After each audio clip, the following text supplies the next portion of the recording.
ओम नमो भगवते वासुदेवाय। हर हर महादेव। स्वागत है आप सभी का हमारे चैनल पर। आज के इस वीडियो में हम आपको सुनाएंगे आषाढ़ मास के महात्म के चौथे अध्याय की कथा। इससे पहले के अध्याय अगर आपने नहीं सुने तो आप चैनल पर जाकर इससे पहले के अध्याय सुन सकते हैं और आगे सभी अध्यायों की कथा सुनने के लिए चैनल को सब्सक्राइब अवश्य कर लीजिए। साथ ही साथ अगर आज का वीडियो अच्छा लगे, आज की कथा अच्छी लगे तो लाइक करके शेयर भी अवश्य कीजिए। साथ ही साथ कमेंट में अपने विचार जरूर लिखिए। तो चलिए अब हम शुरू करते हैं आषाढ़ मास के महात्म के चौथे अध्याय की कथा। महर्षि सूत जी ऋषि गणों को इतनी कथा सुनाकर कहने लगे कि नारद जी का प्रश्न सुनकर श्री ब्रह्मा जी अत्यंत प्रसन्न हुए। भगवान श्री सदाशिव का नाम सुनकर श्री ब्रह्मा जी को रोमांच हो आया, अश्रुपात होने लगा। उन्होंने कहा, नारद तू धन्य है, तूने मेरे कुल का नाम उज्जवल कर दिया, क्योंकि तुम भगवान श्री सदाशिव के भक्त बने हो। अब अपनी बुद्धि के अनुसार पहले भगवान सदाशिव के मैं शिव के निर्गुण चरित्रों को कहूँगा, उसके पश्चात मैं उनके सगुण चरित्रों का वर्णन करूँगा। सबसे पहले यहाँ सृष्टि का कोई भी चिन्ह नहीं था। तब सर्वव्यापक सत चित्त आनंद स्वरूप केवल सदाशिव ही थे, क्योंकि वह सच्चिदानंद स्वरूप है। उनका मन और वाणी उनके अधीन है। ना ही वह सूक्ष्म है, ना ही स्थूल है, ना ही वह छोटे हैं और ना ही बड़े हैं, ना ही वह नीचे है और ना ही ऊंचे हैं। माया से रहित तथा पापों से परे हैं। सब जन्म मरण से मुक्त हैं। निराकार, अजन्मा और अनादि हैं। सारी सृष्टि के मालिक तथा सबसे बड़े हैं। कर्मों का फल देने वाले, सर्वव्यापक, आदि अंत से रहित ऐसे भगवान सदाशिव की उपासना भगवान विष्णु भी करते हैं और मैं भी करता हूँ। उनकी कृपा के बिना कुछ भी प्राप्त नहीं किया जा सकता। भले ही योगी ध्यान अवस्था में उन्हें देख लें, लेकिन उनके आदि और अंत को बिल्कुल नहीं जानते। उन संपूर्ण ज्ञान और सत्य स्वरूप भगवान श्री सदाशिव को वेद नेति नेति कहकर पुकारते हैं। मूर्ख मनुष्य भला उन्हें क्या जान सकते हैं। वह निर्गुण हैं।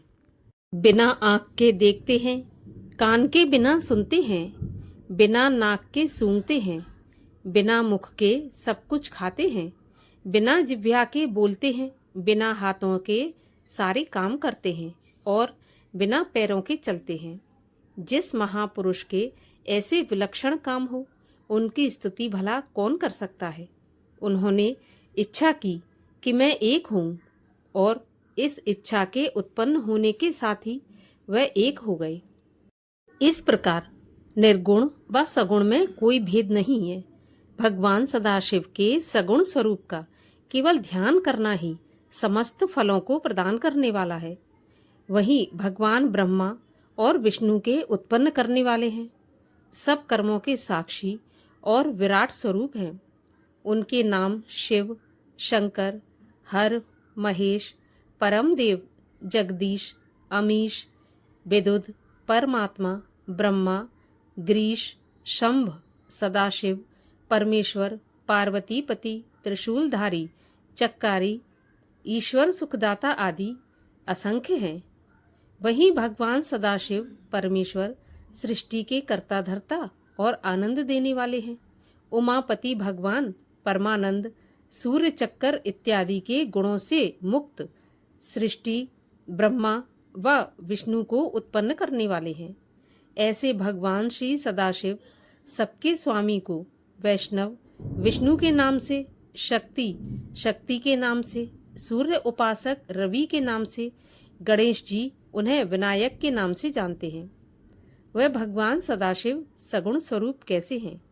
मस्तक पर जटा तथा गंगा, भाल में चंद्रमा और त्रिपुंड, कानों में कुंडल, सूर्य, चंद्र और अग्नि के समान तेजवान नेत्र, शुक्र की भांति नशा, बिंबा फल के समान होंठ, अत्यंत पवित्र तथा तेजवान सुंदर 5 मुख हैं, जिनमें से एक पूर्व की ओर वाला प्रातः के सूर्य के समान प्रभाव वाली, दूसरा दक्षिण की ओर 3 नेत्रों वाला अत्यंत भयानक, तीसरा मुख पश्चिम की ओर मस्तक पर अर्धचंद्रमा धारण करने वाला, चौथा मुख उत्तर की ओर मूंगे के वर्णमाला है जिनमें लंबे लंबे केश लटकते हैं, पांचवा मुख नीचे की ओर है जिससे कि वह अपने भक्तों के हृदय में आनंद उत्पन्न करते हैं।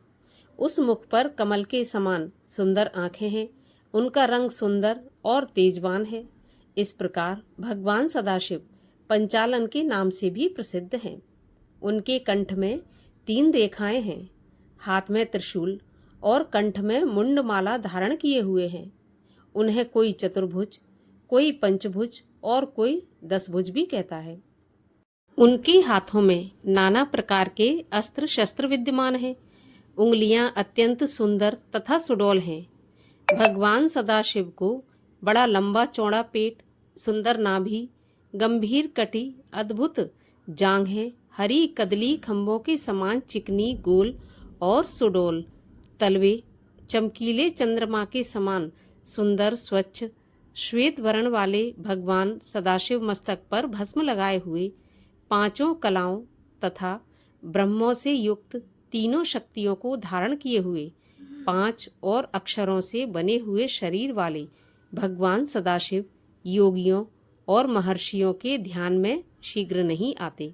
जिस प्रकार वह अनेकों ध्यान वाले भी हैं, लेकिन उनको जानने वाला यहाँ कौन है?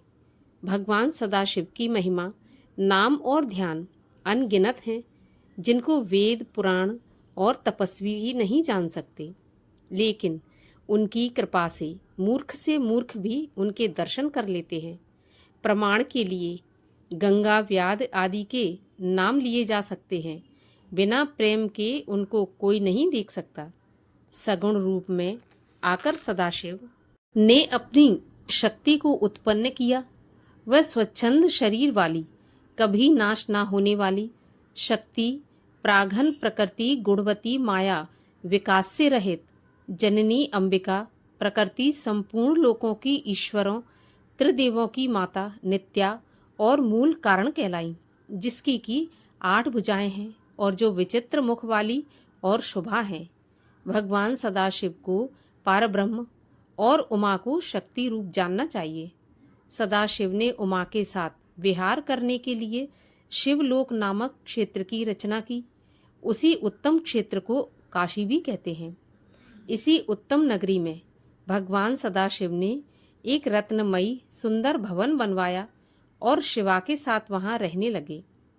उस सुंदर नगरी को देखकर भगवान सदाशिव ने अपनी शक्ति शिवा से कहा कि यह स्थान बड़ा ही सुंदर तथा पवित्र है और मुझे बड़ा ही प्रिय है। यहाँ पर नारकीय जीवों को भी किसी प्रकार का कष्ट नहीं मिलेगा। यह कहकर भगवान सदाशिव ने शिवा के साथ रमण किया और सृष्टि उत्पन्न करने की इच्छा करके पार्वती से कहा, प्रिय, मैं तुमसे एक ऐसी बात कहता हूँ जो मुझे और तुम्हें दोनों को सुख देने वाली है। इसके आगे की कथा आप सुनेंगे अगले वीडियो में। इसके लिए आप चैनल को सब्सक्राइब करके रखिए और आज की कथा अच्छी लगी हो तो लाइक, शेयर और कमेंट भी अवश्य कीजिए।